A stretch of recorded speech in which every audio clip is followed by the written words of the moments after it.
दोस्तों, मान लीजिए कि आज मोदी सरकार गिर गई तो क्या होगा। क्या विपक्ष के सारे नेता तुरंत एक कमरे में बैठकर बोलेंगे कि दोस्तों प्रधानमंत्री कौन बनेगा यह जरूरी नहीं है, पहले देश बचाना जरूरी है। ऐसा दृश्य देखने के लिए शायद बहुत कम ही हो, पर क्योंकि सरकार गिरते ही सबसे पहले यह सवाल नहीं उठेगा कि बेरोजगारी कैसे कम होगी, महंगाई कैसे घटेगी, पेपर लीक कैसे रुकेगा। सबसे पहले सवाल हो सकता है कि प्रधानमंत्री की कुर्सी पर बैठेगा कौन।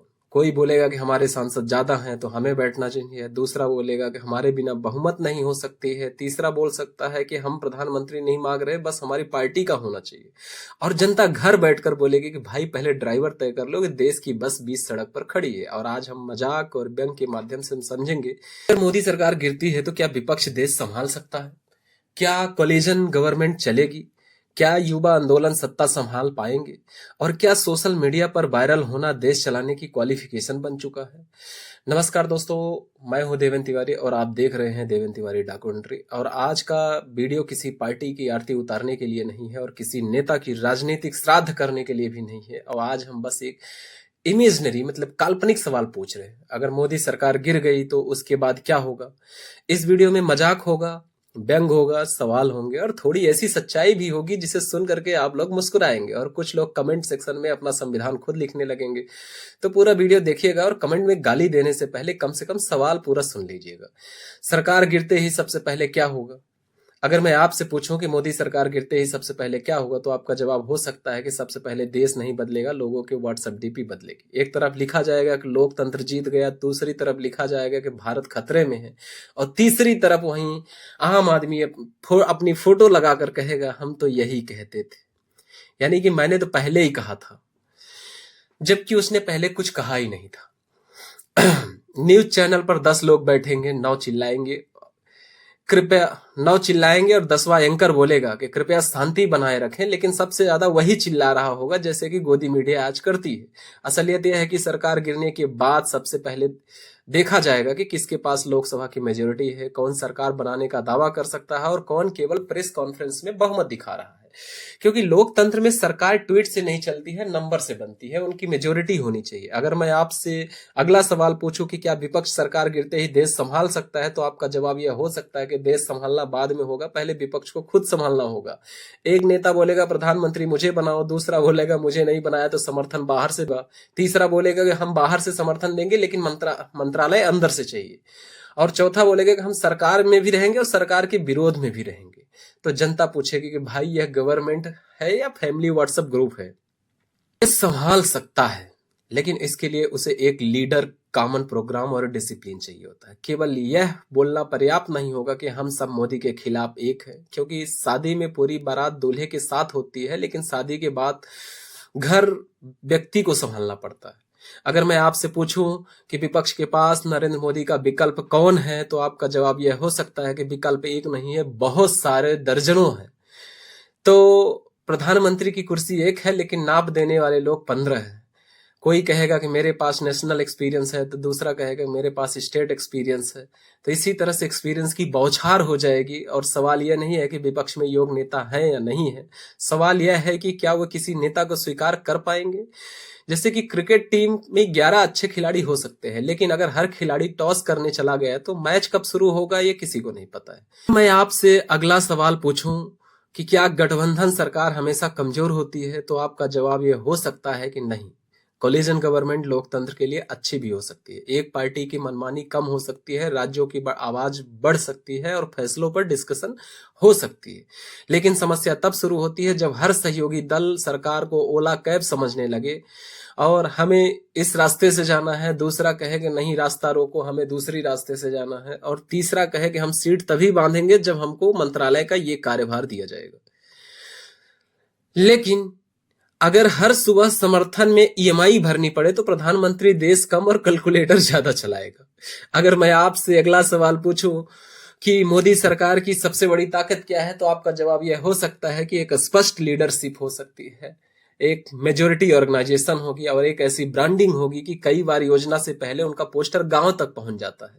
सरकार का मैसेज साफ रहता है और कार्यकर्ताओं को पता रहता है कि किस टॉपिक पर बोलना है और कौन सा हैशटैग चलाना है, और विपक्ष कुछ बोले तो जवाब कितने मिनट देना है और क्या देना है। यह एक पॉलिटिकल स्ट्रेंथ है, लेकिन हर स्ट्रेंथ की एक साइड इफेक्ट भी होती है। अगर पूरी व्यवस्था केवल एक चेहरे पर निर्भर हो जाए तो बाकी नेता धीरे धीरे लीडर कम और बैकग्राउंड आर्टिस्ट ज्यादा दिखाई देने लगते हैं। अगर मैं आपसे पूछूं कि मजबूत नेतृत्व कब समस्या बन जाता है, तो आपका जवाब यह हो सकता है कि जब नेता मजबूत होने के साथ साथ यह सोचने लगे कि मेरे अलावा बाकी सब केवल सलाह लेने के लिए पैदा हुए हैं। तो मजबूत नेता जरूरी है, लेकिन मजबूत पार्लियामेंट भी जरूरी है, मजबूत जुडिशरी भी जरूरी है और स्वतंत्र मीडिया भी जरूरी है, और एक ऐसे मंत्री भी जरूरी है जो केवल कैमरा में आकर मुस्कुराए नहीं, अपने कार्यभार को संभाले और समझे। देश गाड़ी है, प्रधानमंत्री ड्राइवर है, लेकिन पार्लियामेंट ब्रेक है और जुडिशरी स्टेयरिंग चेक है और मीडिया एक इंडिकेटर है और जनता हॉर्न है। अगर ड्राइवर बोले कि ब्रेक, स्टीयरिंग और इंडिकेटर की जरूरत नहीं है, मैं एक्सपीरियंस हूं, मैं अनुभवी हूं, तो यात्रा रोमांचक जरूर हो सकती है लेकिन सुरक्षित नहीं। अगर मैं आपसे वहीं पे अगला सवाल पूछूं कि सरकार बदलने का एक पॉजिटिव इफेक्ट क्या होगा, तो आपका जवाब यह हो सकता है कि सबसे बड़ा फायदा कि हर नेता को याद रहेगा कि कुर्सी परमानेंट फर्नीचर नहीं है, ये जनता किसी को रजिस्ट्री नहीं कराती है। यानी सरकार बदलेगी तो पुरानी सरकार अपनी गलतियों का रिव्यू करेगी और नई सरकार पुराने फैसले की जांच करेगी। यानी विपक्ष को साबित करना पड़ेगा कि वह केवल विरोध नहीं, यानी गवर्नेंस भी कर सकता है, लेकिन समाधान सरकार बदलना ऐसी नहीं है कि मोबाइल रीस्टार्ट किया और सारी प्रॉब्लम सॉल्व हो गई। यानी कई बार मोबाइल रीस्टार्ट होने के बाद भी एप्लीकेशन हैंग पड़ जाए। सरकार गिरने का नुकसान क्या हो सकता है?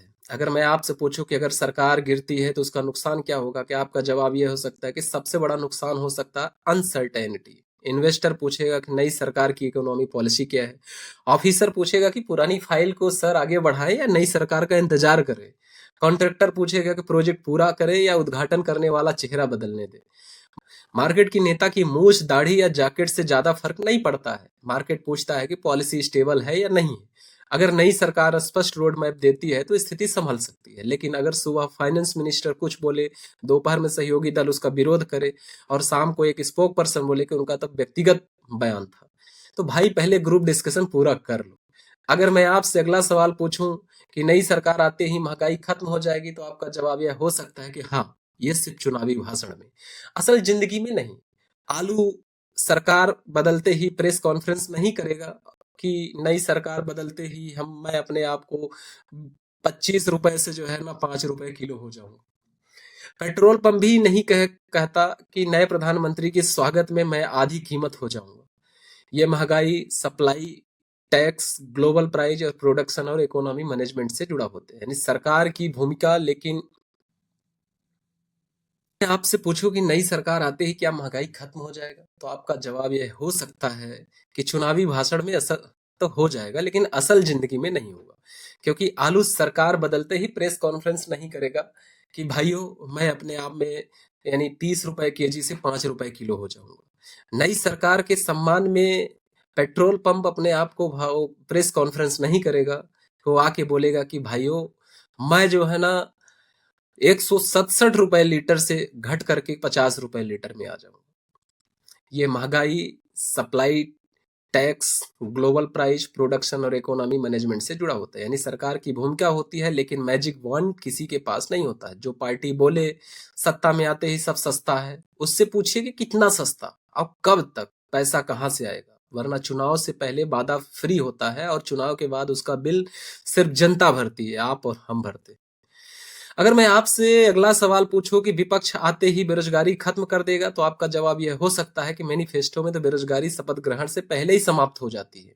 वास्तविकता में वैकेंसी निकलती है और फिर फॉर्म निकलता है, फिर एग्जाम डेट निकलते हैं और फिर एग्जाम होता है, फिर पेपर लीक होता है और इन्वेस्टिगेशन होती है और कैंडिडेट की उम्र निकल जाती है और युवा नौकरी मांगता रहता है। यानी सिस्टम उसे कैलेंडर देता है, फिर कैलेंडर बदल जाता है और रोजगार के लिए इंडस्ट्री, इन्वेस्टमेंट, एमएसएमई स्किल और ट्रांसपेरेंट रिक्रूटमेंट जरूरी होता है।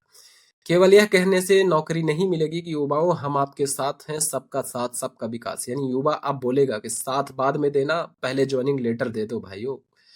अगर मैं आपसे यही सवाल अगला पूछूं कि क्या कॉकरोच जनता पार्टी देश संभाल सकती है, तो आपका जवाब यह हो सकता है कि पहले यह साफ होना चाहिए कि यह एक वास्तविक रजिस्टर्ड पॉलिटिकल पार्टी है या नहीं है। यानी युवा आंदोलन है या नाम के पीछे पार्टी लगाने से कोई सरकार चलाने योग्य नहीं बन जाता है।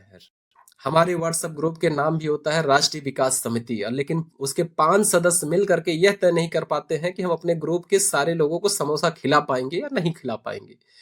वह रोजगार परीक्षा युवा आंदोलन महत्वपूर्ण है, लेकिन वह रोजगार परीक्षा जवाबदेही के सवाल उठा सकता है। लेकिन सरकार चलाने के लिए बजट चाहिए होता है, डिफेंस चाहिए होता है, हेल्थ, एग्रीकल्चर, फॉरेन पॉलिसी और एडमिनिस्ट्रेशन को भी समझना होता है। यानी हैशटैग से आंदोलन चल सकता है, लेकिन फाइनेंस मिनिस्ट्री को हैशटैग से बैलेंस नहीं किया जा सकता है। अगर मैं आपसे अगला सवाल पूछूं कि जिनके लाखों फॉलोवर है, तो क्या वो एक अच्छा प्रधानमंत्री बन सकता है, तो आपका जवाब हो सकता है बन सकता है, लेकिन फॉलोवर के कारण नहीं। फॉलोवर और वोटर में फर्क होता है। यानी कमेंट सेक्शन में, कैबिनेट मीटिंग में बहुत बड़ा फर्क होता है। सोशल मीडिया पर गलत पोस्ट डिलीट की जा सकती है, लेकिन गलत इकोनॉमी पॉलिसी को डिलीट करके री अपलोड नहीं किया जा सकता है। अगर रील बनाने में 30 सेकंड लगते हैं, लेकिन रिफॉर्म लागू करने में सालों लग जाते हैं। दोस्तों, इसीलिए वायरल होना एक टैलेंट हो सकता है, लेकिन गवर्नेंस क्वालिफिकेशन नहीं। अगर मैं आपसे अगला सवाल पूछूं कि क्या युवाओं की राजनीति में मौका मिलना चाहिए, तो आप बोलेंगे कि बिल्कुल मिलना चाहिए, लेकिन केवल उम्र कम होना पर्याप्त नहीं है। कई युवा नेता सोच में 80 साल पुराने होते हैं, और कई बुजुर्ग नेता टेक्नोलॉजी में युवाओं से बहुत आगे होते हैं। यानी नई उम्र के साथ नई राजनीति चाहिए, ट्रांसपेरेंट फंडिंग चाहिए, इंटरनल डेमोक्रेसी चाहिए, और परिवारवाद खत्म होना चाहिए, ये भी चाहिए। वरना वही पुरानी राजनीति एक नई जीन्स पहन करके आ जाएगी। यानी कहने का मतलब, प्रोडक्ट पुराना है, ब्रांडिंग टैग चेंज हो जाएगा, और जनता बोलेगी कि चेहरा नया है लेकिन सॉफ्टवेयर वही पुराना है। तो अगर मैं आपसे अगला सवाल पूछूं कि क्या मोदी हटाओ अपने आप में पूरा मैनिफेस्टो है, तो आपका जवाब यह हो सकता है कि नहीं। क्या एक राजनीतिक नारा हो सकता है, लेकिन इकोनॉमी पॉलिसी नहीं हो सकती है। विपक्ष को बताना पड़ेगा कि रोजगार कैसे आएगा, महंगाई कैसे नियंत्रित, इंफ्रास्ट्रक्चर प्रोजेक्ट कैसे चलेंगे, और पेपर लीक कैसे रुकेंगे। केवल यह कहना है कि सामने वाला ड्राइवर खराब है, आपको ऑटोमेटिक अच्छा ड्राइवर नहीं बना देता है। अब पहले लाइसेंस दिखाइए, फिर रोड मैप दिखाइए, और सबसे जरूरी है कि गाड़ी चलाने भी आती है या नहीं आती। अब यहाँ पे कुछ महानुभाव कहेंगे कि आज एआई की टेक्नोलॉजी में आज ऐसी यानी ऑटोमेटिक कार आ गई है, जहाँ पे आपको कार चलाने की यानी ड्राइवर बनने की जरूरत नहीं है, सीधे बैठने की जरूरत। मैं मानता हूँ ये 100% सही है, लेकिन अगर आपको कहाँ जाना है और सही कमांडर की जरूरत नहीं है, तो ऑटोमेटिक कार आपको कहाँ ले जाएगी, आपको वहीं पे रखेगी। तो कहने का मतलब, अगर मैं आपसे अगला सवाल पूछूं कि विपक्ष सत्ता में आते ही मोदी सरकार की सारी योजनाएं क्या बंद कर सकती है, तो आपका जवाब यह हो सकता है कि नहीं। पहले योजनाओं का नाम पढ़ा जाएगा, फिर लाभार्थियों की संख्या देखी जाएगी, फिर अधिकारी बताएंगे कि सर इसे बंद किया तो वोटर नाराज हो जाएगा। फिर योजना बंद नहीं होगी, नाम बदलेगा, लोगो बदलेगा, और पोस्टर बदलेगा, और उद्घाटन फिर से हो जाएगा, और वही सड़क दोबारा नई सरकार की उपलब्धि बन जाएगी। यानी हमारी राजनीति में कई बार प्रोजेक्ट वही रहता है, रिबन काटने वाली कैंची बदल जाती है, जैसे कि आज 2014 के पहले थी और 2014 के बाद आज 15 सालों से देख रहे हो। अगर मैं आपसे अगला सवाल पूछूं कि नई सरकार पुरानी सरकार से बदला लेगी, तो आपका जवाब यह हो सकता है कि हर नई सरकार कहती है कि हम बदलेगी राजनीति का में विश्वास नहीं करते। फिर वही पुरानी फाइल्स ऐसे खुलती हैं जैसे कि अलमारी में स्प्रिंग लगे होते हैं, और फाइल खुद अपने आप में कहती है कि साहब पहले मेरे साथ मुझे देख लीजिए, मेरे साथ बहुत अन्याय हुआ है, और मुझे सबसे ज्यादा मेरे साथ करप्शन हुआ। अगर जांच केवल विरोधियों के लिए है, जांच होनी चाहिए, लेकिन कानून सबके लिए समान होना चाहिए। अगर जांच केवल विरोधियों के लिए है, तो वह जस्टिस कम और पॉलिटिकल जिम ज्यादा लगने लगती है, जिसमें सत्ता बदलते ही एक्सरसाइज पार्टनर बदल जाता है। आज तुम उसकी फाइल खोलो, कल वो तुम्हारी फाइल खोलेगा। देश चल रहा है या फाइल्स ओपनिंग सेरेमनी चल रही है। मोदी जी यही कहते थे कि किसी देश की करेंसी नहीं डूबती है, आज 2014 से पहले, लेकिन आज क्या हो रहा है। पहले इन्हीं के पार्टी के लोग कहते थे कि किसी पेट्रोल की महंगाई कितनी तेजी से बढ़ रही है, डीजल की महंगाई कितनी तेजी से बढ़ रही है, गैस कितनी बढ़ रही है, करप्शन कितना तेजी से हो रहा है, उन सभी को आज वो जो है ना आंखें बंद कर लिया गया है। तो अगर मैं आपसे अगला सवाल पूछूं कि अगर मोदी सरकार गिर गई तो क्या देश रुक जाएगा, तो आपका जवाब ये हो सकता है कि नहीं। ट्रेन चलती रहेंगी, सेना सीमा पर रहेंगी, कोर्ट काम करेंगे, अधिकारी फाइल घुमाते रहेंगे और सरकारी वेबसाइट कभी कभी पहले की तरह खुलने में मना कर देंगे और कहेंगे कि सर्वर डाउन, कृपया ट्राई आफ्टर सम टाइम। यानी सरकार और राष्ट्र अलग होते हैं, सरकार बदलती है और संस्थाएं चलती रहती है। हाँ, पॉलिसी डायरेक्शन बदल जाती है, कुछ डिसीजन धीमे हो सकते हैं और कुछ डिसीजन फास्ट हो सकते हैं, लेकिन भारत किसी एक नेता का पर्सनल यूट्यूब चैनल नहीं है जिसके लॉग आउट होते ही पुराना अकाउंट बंद हो जाएगा। अगर मैं आपसे पूछूं कि क्या मोदी सरकार की आलोचना करना देश विरोध है, तो आपका जवाब यह हो सकता है कि नहीं। सरकार देश नहीं, सरकार देश चलाने के लिए नियुक्त व्यवस्था चाहिए होता है। मैं एक टेलीकॉम इंजीनियर हूं और अगर कोई मुझसे पूछे कि नेटवर्क डाउन क्यों है, तो नेटवर्क पर सवाल मत पूछो, टावर का अपमान हो जाता है, अगर मैं ये कहूं तो मेरे से बड़ा बुरा कोई नहीं। यानी सरकार से रोजगार और महंगाई, शिक्षा, सुरक्षा पर सवाल पूछना लोकतांत्रिक अधिकार है, लेकिन आलोचना तथ्य पर होना चाहिए। यानी गाली, फेक न्यूज और हिंसा की आलोचना कहना भी गलत है। सवाल पूछना जरूरी है, सवाल बनाना नहीं। अगर मैं आपसे पूछूं कि विपक्ष से सवाल करने वाला बीजेपी समर्थन होता है, तो आपका जवाब यह हो सकता है कि नहीं। सरकार से सवाल करो, काम क्या किया। विपक्ष से पूछो कि तुम क्या करोगे। नई पार्टी से पूछो कि फंडिंग कहां से आएगी और कैंडिडेट कौन होगा। और जनता से पूछो कि हर 5 साल में नया भगवान क्यों खोज लेते हो। लेकिन लोकतंत्र में नागरिक का काम किसी पार्टी का परमानेंट फैन बनना नहीं होता है। नागरिक का काम होता है कि हर सरकार का परमानेंट ऑडिटर बनना। सरकार बदले, सवाल नहीं बदलने चाहिए। तो दोस्तों, अगर मोदी सरकार गिर गई तो भारत नहीं गिरेगा, लेकिन नई सरकार की परीक्षा जरूर शुरू होगी। विपक्ष को साबित करना होगा कि उसके पास केवल विरोध नहीं है, विजन भी है। युवा आंदोलनों को साबित करना होगा और उनके पास केवल गुस्सा नहीं होगा, एक गवर्नेंस प्लान भी है। और जनता को साबित करना होगा कि वह केवल चेहरा नहीं, एक पॉलिसी भी देखते हैं। मोदी सरकार की उपलब्धियां हैं, उनकी कमियां भी हैं। विपक्ष के पास अनुभव है, उनके अंदर मतभेद भी है, युवाओं के पास ऊर्जा है, लेकिन उन्हें ऑर्गेनाइजेशन और पॉलिसी भी चाहिए होगा। इसलिए प्रश्न यह नहीं है कि मोदी रहें या जाएं, असली प्रश्न जो भी है आएगा, क्या वह जनता को जवाब देगा। अगर मैं आपसे पूछूं कि क्या मोदी सरकार हमेशा रहनी चाहिए, तो आपका जवाब यह हो सकता है कि नहीं। लोकतंत्र में परमानेंट केवल जनता होती है। अगर मैं आपसे पूछूं कि क्या विपक्ष को केवल मोदी विरोध के कारण सत्ता मिलनी चाहिए, तो आपका जवाब ये हो सकता है कि नहीं। सरकार चलाने के लिए विरोध से ज्यादा योग्यता चाहिए होता है। अगर मैं आपसे पूछूं कि क्या युवा विकल्प को मौका मिलना चाहिए, तो आपका जवाब हो सकता है कि हाँ, लेकिन पहले पॉलिसी, कैंडिडेट, फंडिंग और रोड मैप दिखाना पड़ेगा कि आप कहां से और क्या करोगे और कैसे करोगे। क्योंकि हैशटैग से ट्रेंड जीता जा सकता है, इलेक्शन में रील से व्यूज मिल सकती है, रोजगार नहीं। और भाषण से तालियां मिल सकती है, इकोनॉमिक तालियों से नहीं चलती। तो आप ही बताइए कि आपको अगर 4 ऑप्शन दिया जाए तो आप इसे किसे चुनेंगे। फर्स्ट, मोदी सरकार रहे लेकिन ज्यादा जवाबदेही के साथ। सेकंड, विपक्ष को मौका मिले लेकिन पहले लीडर और पॉलिसी बताएं। थर्ड, युवा विकल्प को मौका मिले लेकिन पहले चुनाव में क्षमता साबित करे। फोर्थ, सरकार कोई भी हो, जनता को अंधभक्त नहीं बनना चाहिए। कमेंट में अपना जवाब और कारण जरूर लिखिएगा, गाली मत दीजिएगा, तर्क दीजिए, क्योंकि कमेंट सेक्शन कोई कुश्ती का अखाड़ा नहीं है। चेहरा मत चुनिए, नीति चुनिए। नाम मत चुनिए, रोड मैप चुनिए।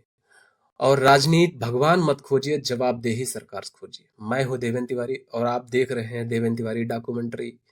और हम आपसे मिलते हैं एक अगले नए एपिसोड में। तब तक के लिए